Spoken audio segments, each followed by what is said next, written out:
Hey, buddy, watch this. Hello, Regis Kilbin is the name and Hearthstone is the game, and I can't believe it, but we're actually here to talk about new card nerfs, and the game is not going to be remotely similar to what it was yesterday, because apparently these buffs are supposed to be deployed today. That's incredible. So, real quickly, Wild Growth, Nourish, Saronite Chain Gang, Leeching Poison, and Level Up, all getting nerfed. I'm going to talk about all 5 of these incredibly enormous changes. But before I do, I just want to say good on Blizzard for recognizing that we needed a quick nerf this time around. A lot of people were complaining about a stale meta, and these changes are certainly going to shake things up in some very big ways. That said, let's jump into each of these cards. So up first here we have Wild Growth, which is going from 2 mana to 3 mana. And Wild Growth has been a staple for Druid forever because it's the foundation of Druid's ability to ramp. And that has been what's made Druid so darn successful basically through all of Hearthstone's history. There's always been some version of a ramp-based Druid. Lately, of course, in the past year or two, they've been really, really strong. And that's in big part thanks to Wild Growth. So slowing down that ramp, even just by 1 mana, can make a really big difference at how oppressive it can feel. Because it doesn't just slow down the Wild Growth turn, it slows down each one of those mana points a little bit along the way as well. So, Lich Kings are hitting a turn later instead of a turn earlier. So in a way, it's nerfing all of what Ramp Druid likes to do, right? It's a big change that has sort of a chain reaction down the ramp line as far as Druid is concerned, and particularly in combination with the other nerf we're going to talk about shortly, Nourish also going to 6 mana. So you're pushing both of those back, which means it's going to be a lot harder for Druid to do scary things in that sort of mid-game area where they were normally supposed to be at 5 mana and we're instead at 10. Now it's like they're going to hit 10 mana when they're supposed to be at like 6 or 7. And at that point, a lot of decks have already sort of rushed them down because they had really aggressive starts, or they've had more time to draw into answers or resources to better keep up with what Druid can do. So even though it's only 1 mana crystal difference, that's a really, really big change, I think, for what Druid wants to do. Beyond that, another way to look at this is this actually becomes a more competitive mana slot for Druid. Right now, at 2 mana, that often just feels like something that's perfect to play on curve. Although you might lose a hero power, you're not really sacrificing any other plays. At 3 mana, you might have other more competitive cards. Think about things like Ferocious Howl, for instance. Suddenly that doesn't work quite as well as that early game tool because now you got to play your Wild Growth on curve on 3. And that means your turn 2 is a lot weaker, your turn 3 is a lot weaker. So it's having some cascading impacts in that direction as well. Beyond that, Wild Growth also had that dual utility. When you played it at 10 mana, you could cycle it into a new card. Now that's a little bit more penalizing. So you don't have quite as much remaining mana when you want to cycle it into a new card. So basically across the board, Wild Growth just gets significantly worse. Now, I will say, I actually think a 3 mana Wild Growth is still playable. We've seen in the past, there have been 3 mana ramp cards that were still just kind of worth it to play. There's been a handful of those in Druid's past. Now, one reason they were good is because you could coin Wild Growth on 1 and play a second ramp card on turn 3. So you are losing a little bit of utility there, but I think there will still be reasons to play Wild Growth just because ramp is so powerful. It's just only the decks with really, really crazy strong swings in the late game are going to be able to substantiate that. So maybe like Hadronox's, if UI or Ultimate Infestation is in standard format, it's still probably worth it to run ramp. If UI moves out of standard format, which it will soon in the April rotation, then maybe Wild Growth isn't good enough to make the cut anymore because Hadronox will be gone as well. It's going to need that really powerful follow-up for a 3 mana Wild Growth to make sense. So much, much weaker. I think still playable, but takes a big chunk out of Druid's power level, which may not be that necessary today or at the moment. I know a lot of people would argue that it would be, but I think just as a basis for all Druid decks forever, I think this is a really, really good change. I don't care as much today necessarily. It's just over the past 3 or 4 years, this card has been too dominant, too important, and too influential for Druid's consistent and just repeated success in the meta. So I'm really happy for this one. Now that said, let's move on to Nourish, and basically all of the things I said about Wild Growth, you can kind of just extrapolate onto Nourish from a ramp standpoint. This is slowing down your ramp substantially because really, if you think about it, for a 6 mana card, at that point, by the time you get to turn 6, the 2 mana crystals you're gaining aren't really pushing you that much farther ahead, like as a percentage. So for instance, gaining, 2 mana crystals on 5 mana is a higher proportion than 2 mana crystals on 6 mana. So the ability for those mana crystals to make an impact immediately is really, really different. You can't like Nourish into Lich King, for instance, anymore as efficiently. It's kind of put in a weird little gap spot that I think is going to create a lot of awkwardness on when this feels good. Is there a great turn 9 follow-up for Nourish? I mean, maybe in some cases with things like Master Oakheart there are, but forever, that's got to be a consideration, not just for cards that exist right now. And I think we'll find that, not only is this 1 mana delay significant, but sometimes just the key mana points it opens up access to being more awkward is also going to be really significant.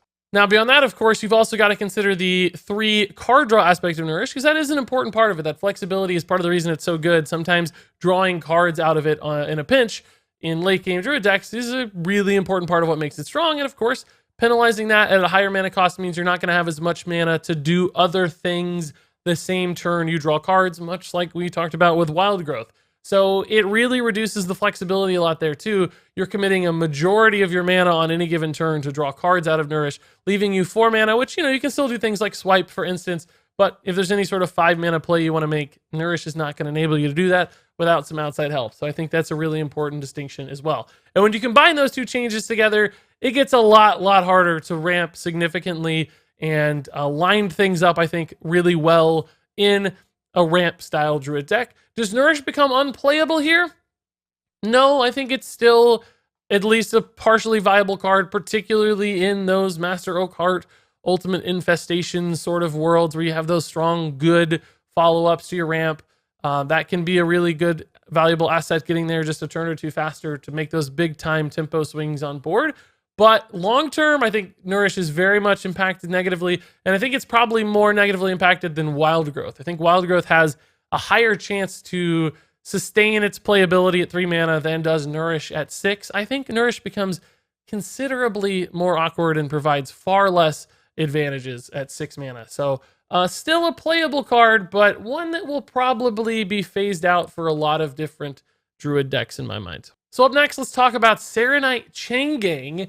Instead of copying itself, it will now just summon another Saronite Chain Gang. And of course, this has huge implications for cards like Shudderwalk, whereas right now, Saronite Chain Gang, of course, a key part of the Shudderwalk combo, allowing you to copy Shudderwalks because it's summoning a copy of this minion, which is Shudderwalk when Shudderwalk is utilized in the battle cry, getting you all the Shudderwalks that you can then bounce to your hand and infinitely chain Shudderwalks. You guys know the deal. Now your Shudderwalks will simply summon Saronite Chain Gangs, which when bounced to your hand don't create additional Shudderwalks, thus ending your ability to go infinite with Shudderwalks, thus single-handedly killing Shudderwalk combo decks with Life Drinker and all those shenanigans. I don't think that's necessarily killing Shudderwalk necessarily. I think Shudderwalk is still a good card that can do some crazy things with just the single use case, just as a big finisher and just a big way to create lots of stuff on board and make a big swing turn. Shudderwalk can still be that. Shudderwalk can probably be a healthier, better version of what the card should have been all along. I always hated, like many people, the Shudderwalk combo OTK stuff. I think that was really bad for Hearthstone. So all around, fantastic change here. Now, there are some other implications of this change as well. Think about things like Valinir, for instance, whenever you applied buffs or, even things beyond that, like, Soul Infusion in Warlock, any kind of buff put on your Saronite Chain Gang, when it's copied, now it won't have that buff. It'll just summon you another base 2/3 Saronite Chain Gang. So it gets a lot worse in Zoo Warlock with buffs. It's worse in even Paladin. Many of the use cases for this card are suddenly reduced. It's worse with Keleseth, for instance. It's not nearly as good in Keleseth tempo decks because it doesn't retain the extra buff. The only case where it kind of retains its power level is that sort of defensive, speed bump card that some decks have utilized it for. It's also still really good with Fungal Mancer because that you're applying the buff afterwards, not before. So it's getting those sticky bodies. So I do think there's an occasional deck here and there that runs Saronite Chain Gang, but I think it gets cut from a lot of lists because the kind of upswing, high power level potential is really, really hurt. it can't do those crazy things that it used to do. So the play rate for this thing is going to go drastically lower than it is now, but still I think a fine, reasonable enough card that some tempo decks or mid-range decks that really utilize Fungalmancer or Battlecry synergies could still find a way to play. So this has not killed Saronite Chain Gang, but it has certainly claimed a lot of victims along the way.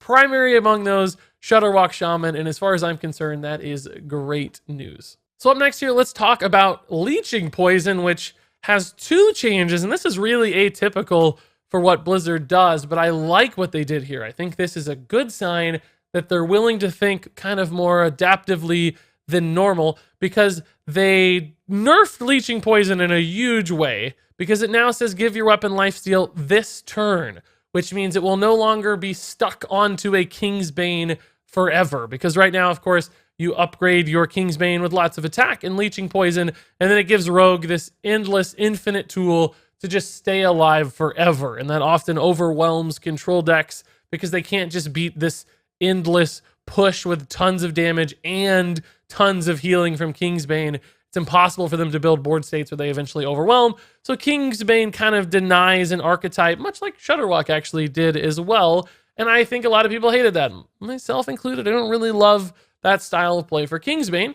So because they needed to target what Kingsbane could do with lifesteal, they had to nerf Leeching Poison. But they realized, like, look, Leeching Poison sucks if you take away its interaction with Kingsbane. So they decided to give it a little bit of a mana discount as well to even things out, as sort of a peace offering to Leeching Poison so that it didn't just totally fall to the wayside.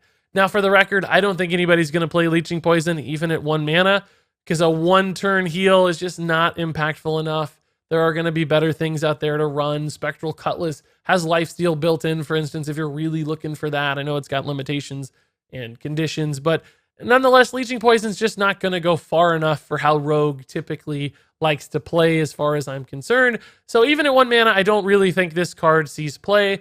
You could make the argument that it still fits in Kingsbane. You just maybe want like 1 or 2 really big heals at the end of the game. But I think you'll find that running other just defensive tools or kind of utility assets in your deck will go farther than just, like a 1 10-point heal. Why wouldn't you just run, like a Tar Creeper or something instead that probably also heals you for a substantial amount but has other upsides and reasons to play it? And Tar Creeper's a random example. That's not the real thing, but you get the idea. There are substitutions that probably make more of an impact than this new nerfed Leeching Poison. So to me, Leeching Poison really doesn't see any play at all at this point. I think it falls out of favor, and unless some other card shows up to utilize it, Leeching Poison's just not going to be a card that's played. And Kingsbane Rogue changes too. I don't think this necessarily kills Kingsbane as a card, but it certainly shifts the style of play or archetype away from that like endless survivability sort of, anti-fatigue Kingsbane, and you probably move Kingsbane more towards that aggressive pirate style of play, which has already been a bit of a thing in this expansion. But because it doesn't offer you that late game craziness that it does now, I think you have to use your Kingsbane more aggressively. Still good with Raiding Party, still good to buff for attack, but you got to use it aggressively because it's not going to keep you around in the game forever. And I think that's a great change. That's how Kingsbane should be played in my mind. So another target to that kind of combo OTK infinite value end game state, and that is a great change to me. And then finally, we have one last change here. Level Up going from 5 mana to 6 mana. What a wonderful world. Christmas is early thanks to Blizzard. Guys, this is crazy. Shutterwalk dead. Kingsbane dead. Druid mortally wounded. And Odd Paladin dead. Does it ever get better than this? I can hardly believe it. I thought this was like an April Fool's prank or something. This is nuts. And so quick after the expansion too. What is going on? So anyway, Level Up.